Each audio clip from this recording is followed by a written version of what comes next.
सुनो कहानी के तहत आइए आज मैं लेकर आया हूं आप लोगों के लिए एक प्यारी सी कहानी लोहे का बख्तर। वाचन स्वर है मेरा यानी से निलय का। तो आइए सुनाते हैं ये खूबसूरत कहानी लोहे का बख्तर। एक बार की बात है, बादशाह अकबर ने एक कारीगर को लोहे का वस्त्र, जिसे सिपाही लड़ाई के वक्त दुश्मन के हथियारों से बचाव के लिए पहनते हैं, तैयार करने का आदेश दिया। हुक्म के मुताबिक कुछ दिन बाद कारीगर ने लोहे का वस्त्र तैयार कर बादशाह के सम्मुख पेश कर दिया।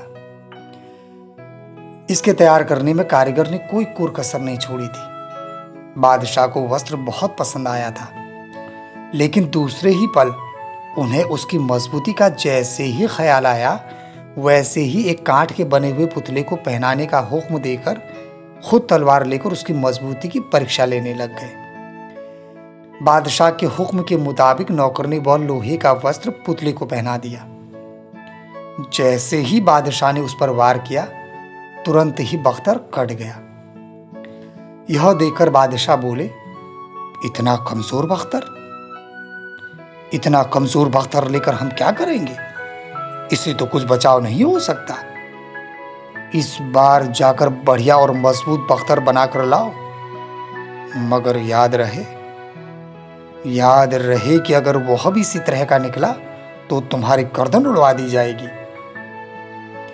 बादशाह का गुस्से से भरा आदेश सुनकर कारीगर डर गया, लेकिन करता क्या? उसने बादशाह से इजाजत ली और सलाम करके अपने घर वापस आ गया। कारीगर का उदास चेहरा देखकर उसकी पत्नी ने इसका कारण पूछा। बादशाह के हुक्म की सारी बातें बताते हुए उसने कहा, अब मेरा बचना मुश्किल है। उसकी पत्नी बहुत चालाक थी। कहने लगी, मर्द होकर जरा सी बात से डरते हो, बीरबल के पास जाकर बचने का कोई उपाय क्यों नहीं पूछते? पत्नी के कहने पर वह कारीगर बीरबल के यहाँ गया और सारा हाल सुनाकर जान बचाने की फरियाद करने लगा।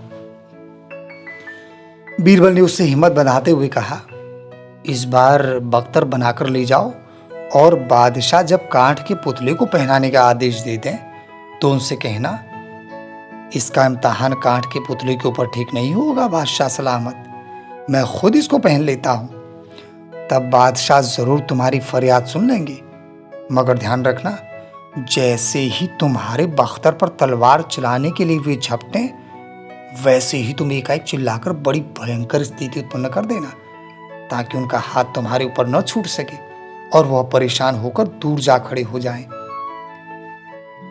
अगर यह सब काम तुम ठीक से कर ले गए तो जरूर तुम्हारी जान बच जाएगी। और बादशाह के पूछने पर कि इसकी वजह क्या है, जवाब देना कि हुजूर, मेरा बख्तर पहनने वाला कांच का पुतला तो होगा नहीं, कुछ न कुछ तो जरूर वह भी शक्ति रखता होगा। फिर वह अपने प्रतिद्वंदी को पास ही क्यों फटकने देगा? दैवयोग से यदि दुश्मन पास आ भी जाए तो उसे भी तो कुछ न कुछ खौफ होगा बादशाह सलामत, और इस तरह वह सरलता से बख्तर नहीं तोड़ सकेगा। बीरबल की बताई हुई युक्ति कारीगर को बहुत पसंद आई। 2 दिन बाद एक सुंदर लोहे का दूसरा बख्तर बनाकर वह बादशाह के दरबार में हाजिर हो गया। बादशाह ने उसे देखकर काठ के पुतले को पहनाने का आदेश दे दिया। कारीगर ने बीरबल की बताई हुई बात को दोहराकर बादशाह से फरियाद की कि उसके बदन पर इस बख्तर का इम्तहान हो। बादशाह ने उसकी फरियाद मान ली और एक चतुर सिपाही को होशियारी से तलवार चलाकर बख्तर की परीक्षा लेने का हुक्म भी दे दिया। जैसे ही उस सिपाही ने तलवार चलाने को उठाई, वैसे ही बड़े जोर से कड़कर कारीगर सिपाही की तरफ लपका।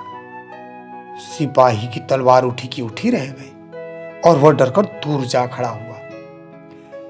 बादशाह ने कारीगर से ऐसा करने का कारण पूछा। कारीगर भी तो कारीगर ही था, फिर बीरबल का सिखाया हुआ बात में कैसे चूकता? उसने बीरबल के कहे अनुसार ही बादशाह को सारा उत्तर दे दिया। बादशाह यह सुनकर बोले, कारीगर, यह सब बात तो ठीक है, लेकिन सच सच बताओ, तुम्हें ऐसी सलाह किसने दी है? कारीगर ने सारी बात सच्ची सच्ची भरे दरबार में बोल दी। यह सब सुनकर बादशाह और सभी दरबारी बीरबल की इस चतुराई से बहुत खुश हो गए